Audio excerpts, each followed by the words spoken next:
Hello, everyone. Welcome to the 2024 Mid-Atlantic Opening Day Tournament Draw. I'm Paul Cook. The tournament is this Saturday in York, Pennsylvania. This is our 8th annual Opening Day Tournament here in Mid-Atlantic. We got 20 teams competing in this event. We'll go over the format in just a second. Like usual for opening days, since we get over 16 teams, we'll have 2 locations for this tournament. Games will be played both at Dallastown Community Park, which for those that haven't been there is about a 7 to 10 minute drive from Shiloh Football Park, which is our main location. We'll have 4 fields set up at each location. When we look at the format in a second, you'll see that teams will be split into 2 groups of 10. And it's going to be a matrix style pool play within those 2 groups of 10. And again, we'll go over what that means for those that may be unfamiliar with that. But it's basically, what we usually use here in Mid-Atlantic for any tournaments that aren't divisible by 8. Other information, I guess, to know before we get to the draw. Weather's going to be a little bit cool. Unfortunately, it's going to get up. Of course, it's going to get up to 80 right after we're done on Sunday and Monday. But it's looking like low mid 60s right now. It looks like we're going to avoid rain, which is good. But yeah, maybe a little bit cold. There's a chance we could finish late. Again, we'll go over the times in the format in a second and go over why that may be the case in terms of finishing late. So, it's probably going to get pretty cool, probably, lower 50s at night if we finish late and we have to finish under the lights at Dallastown Park, which is a possibility. It did happen last year. So, again, just make sure you dress warmly, I guess is the takeaway from that. We're going to draw the teams right here in a second. First, though, let's go over the format. So basically how this is going to work is we're going to do 1 through 10. That's going to be one group. We're going to do 1 through 10. That's going to be one group. Then we're going to do 11 through 20. That's going to be our second group. So it's, like I said, it's matrix style. So you see over here on the right, let me make sure I show both of these so you guys can take a look just to know that we're doing all this on the up and up. These are the 2 different groups and how it's going to be drawn. So, the team that's drawn first is going to play the team that's drawn second, third, and 7th. The team that's drawn second is going to play the team that's drawn first, 5th, and 9th, and so on. Same with this guy down here. These 2, basically these are 2 different groups, and they're going to take place at the 2 different locations.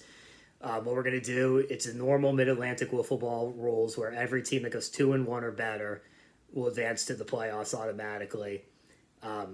If you're under 2-1, you still have a shot, but we'll go over this in a second. Your odds are pretty much against you that you're going to get in if you go under 2-1. Both of these groups are independent. So basically, we're going to get down to a quarterfinals at some point. So we're going to take every 2-1 team from the one group. If there's 6 teams, let's say in group 1 that are 2-1 or better, 2 will get a bye to the quarterfinals based on our usual tiebreakers, which is runs scored as the first tiebreaker. We'll go over that in a second. And the bottom 4 teams would play a game before the first round. Our hope, if the weather holds up like it is, our hope and plan is to play those pre-quarterfinal games as full games. So there'll be 4 innings. All other games will be 5 innings, but those games will be 4 innings if we get to them. So it's not a playing game. You get a full game. You make the playoffs. You're completely playing it in. But you got to win that to get to the quarterfinals. So it's going to be by groups. So if there's 6 in the one group and then there's 4 in the other group that are 2-1, those 4 in the other group, they go right to the quarterfinals. Those 6 in the other group, there'll be a first round before the quarterfinals. Then we'll go to the quarterfinals. Then the 2 teams that win those 2 pre-quarterfinal games will join the other 2 teams from their group that had the tiebreakers and go straight to the quarterfinals. Tiebreakers. Actually, never mind. We don't have this on this, but yeah, tiebreakers are, it's head-to-head, which usually kind of gets knocked out because there's usually more than one team. And it runs allowed as the first tiebreaker. Same here as it is in United Wiffle. And we'll post all these scenarios. This is basically all the different possible scenarios in these 2 groups. So as you can see, there's really only one scenario, I think. Where is it? There's some here. There's a couple. I don't know where it is. There's one scenario somewhere on here where a 1-2 team can get in, but otherwise, it's 2-1 or better. And again, that's just the usual. Oh, here it is. It's this one where they need a fourth team, so 1-2 would get in. But we'll post all these in advance. They'll be available at the fields too. Just so everyone knows exactly what they need to do. But again, like every MAW tournament, just go 2-1 or better, and you advance. You're playing. You're risking it if you go 1-2. You need a lot of help. And then just real quick, the reason we do this matrix style again for anyone that's new is it avoids sort of a death pool scenario. So yes, you're split into 2 groups of 10, but there's very few common opponents, or maybe no common opponents in here. Make sure we avoid the common opponents. So what that does is it avoids a death pool scenario. Some teams are going to probably have a tough draw. There's a lot of good teams in this tournament, but it avoids a scenario where there's just one, pool where 4 teams are all really good and they're all playing each other. It kind of avoids that. So a few teams here and a few teams are going to get a tough draw, but it kind of neutralizes against that. All right, so that was a lot. Now we're getting ready to draw. I'm going to turn it over to Tim's screen here, where he'll spin the wheel. And again, we're just going to go 1 through 10 in group 1, and then 11 through 20 in group 2. So whenever you're ready, Tim. And read them out loud to me, Tim, because I can't really see. Blue balls? Yeah, blue balls. So Blue Balls making their return to MAW, put in a couple tournaments last year, but hopefully a full season this year. Oh, that's a really good first game. So they'll be taking on the Juggernauts in game number 1. It's Juggernauts number 2. What happened? It wasn't taking them off? Yeah, but I'm doing it manually. All right. Technical difficulties here. We gotta remove these manually first. This is Tim's fault. Blame him. You ready? Yeah. You got it right this time? Stoppers. All right. Stompers are team number 3. Stompers are Blue Balls in Blue Ball's second game, Stompers' first game. Horsemen are team number 4. Is that right? No. Oh, okay. Yeah, but Horsemen are too. I don't know how you guessed that. Well, no, because you took Stompers out. The Horsemen were there, so I just wasn't paying attention. I didn't know how fast you were going. So Stompers Horsemen will be game number 1 for those 2 teams.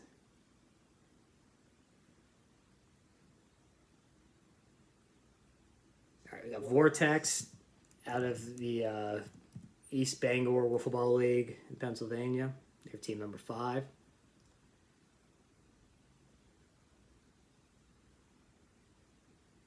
The Cajuns, currently playing out of Las Vegas, formerly playing out of Oklahoma. They are team number 6. This is their second MAW opening day tournament in a row.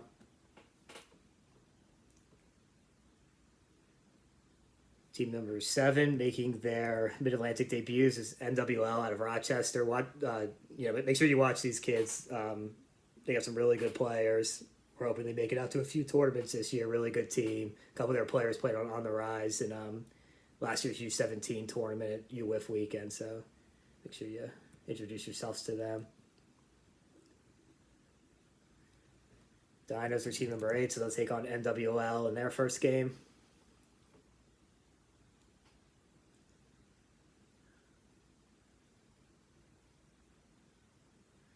With Inc. is team number 9, which means we've got a Juggernauts with Inc. matchup.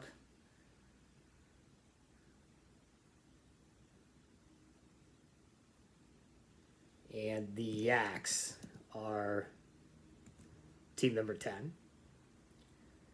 All right, so we'll pause here, Tim, just for a second to look at these this draw. So first, just reading down the 10 teams in this pool. It's Blue Balls, Juggernauts, Stompers, Horsemen, Vortex, Cajuns, NWL, Dinos, with Inc. Yaks. These games will take place at Shy Wiffle Ball Park. So kind of looking through it, it looks pretty even on my first sort of look through. I don't think anyone's got a real sort of monster. Horsemen got a tough draw. They have Stompers, Cajuns, and With Inc. No one's got an easy draw. There's a lot of good teams in this tournament. NWL, the newcomers, they have Dinos, Cajuns, Blue Balls. That's a pretty solid draw for them. Those should be some good games. With Inc. Jugs kind of stands out here as a potential big game. Game number 3 for it'll be game number 3 for the Jugs. Game number 2 for With Inc. And Stoppers Jacks in the third game for both of those teams. That's always a good matchup. So some good games there. And again, those will be at Shy Wiffle Ball Park, and we'll send out the captain's email on Friday for any first-time teams of all the addresses, all the information you need on how to get to the fields. To just back up for a second, we will be starting at 7:30 a.m. just to make sure we can get all this stuff in. Like I said, the idea is to try to. It's not to try to. The plan is to make sure that these playoff games are all at least 4 innings. So we want to start early with plenty of time. Our plan is to finish the tournament at Shy Wiffle Ball Park. In the event that we go past dusk. We do have the lights over at Dallas Town, so we can finish there like we did last year if we need to. Before we move on to the next set of games, which will take place at Dallas Town Community Park, I just want to mention that we are opening our season this Saturday. We're closing our season in August in Pittsburgh, Pennsylvania. This will be our 3rd tournament in Pittsburgh, working with our friends at the With His Life League. So some information on this tournament. The tournament will be taking place at Green Tree Park in Pittsburgh, Pennsylvania. So this is right downtown. So for those familiar or not familiar with the Pittsburgh area, there's basically like an area of the city of downtown where 3 rivers meet. I can't remember what they are. The Monongalia, and Allegheny meet, and then they form the Ohio River. So it's a really pretty area. PNC Park's just across the river from where we'll be playing. It's about we're going to put about 2 or 3 miles away from the river, and then PNC is just right over the river on the other side. So a really nice area. The Pirates will be in town that weekend as well. We are working on a Friday night event that's to be announced, but if you're kind of making your plans now, I would definitely try to get in Friday night. Pittsburgh's a great city if you've never been there. If you have been there, there's plenty of stuff to do, or we're going to organize some sort of event one way or another. More information to come on that. We also have a hotel, I think it's walkable distance from the stadium. That will send out the link for that. You can get a group rate on that as well. It's right there. It's a Hilton or some normal kind of hotel. So we'll send all of that out. Again, if you ever come to any of our Pittsburgh tournaments, this Green Tree Park, we're going to be playing on one of the soccer fields, the baseball field there. I think it was used by a couple of the universities in the Pittsburgh area over the year. I think Duquesne played there at one point, and now a smaller college plays their home games there. We're going to be playing on the soccer field. It's a really nice facility. It'll be good equipment. All the NWA tournament equipment will be used out there. So definitely mark that on your calendar. More information to come. It'll be a big tournament for teams trying to make the playoffs. It's going to be the last tournament before the wild card tournament, before the postseason. So your last chance to try to earn some points. Also for any teams, more to the west of York, if you're in the Michigan area, anywhere Midwest, this is going to be your best drive. It's probably about 4 or 5 hours from your Rochester, Michigan type places. It's a few weeks before the NWA tournament. It's about a month and a half before United Wiffle, so a good chance to get out there and play against some big teams late in the year and get that experience going into the postseason. All right, so with that out of the way, Tim, we're back to you. This is Group 2.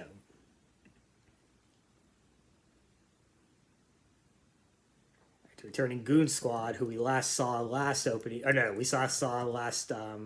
May in Maryland. They're team number 11, team number 1 in Group B. The Screaming Eagles, who you may know better as the usual suspects, just minus Joe Evanish plus Jimmy Flynn. They are team number 2, so that'll be Goon Squad's first game.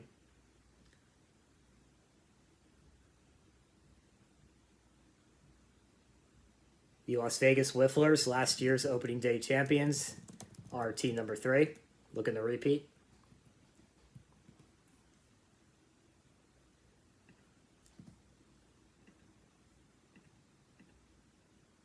SoCal Wiffle is team number 4. This is if you listen to our preview podcast, and if you haven't, you should. Is team number 4. This is an interesting team made up of 2 players from SoCal Wiffle, 2 players from the Premier League Wiffle out of Las Vegas, and then 2 players from MLW.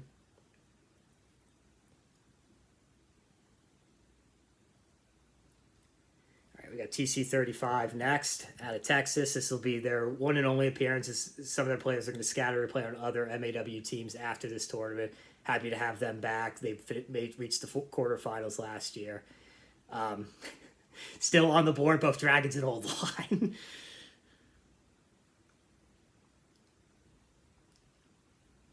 All right, Earl is team number 6. So that'll be a really good first round matchup, TC35 versus Earl. Earl, of course, the 2023 MAW champions. The Long Balls are team number 7. They were the runners-up to Earl. Really good team. Only got better with the addition of Teddy Drescher.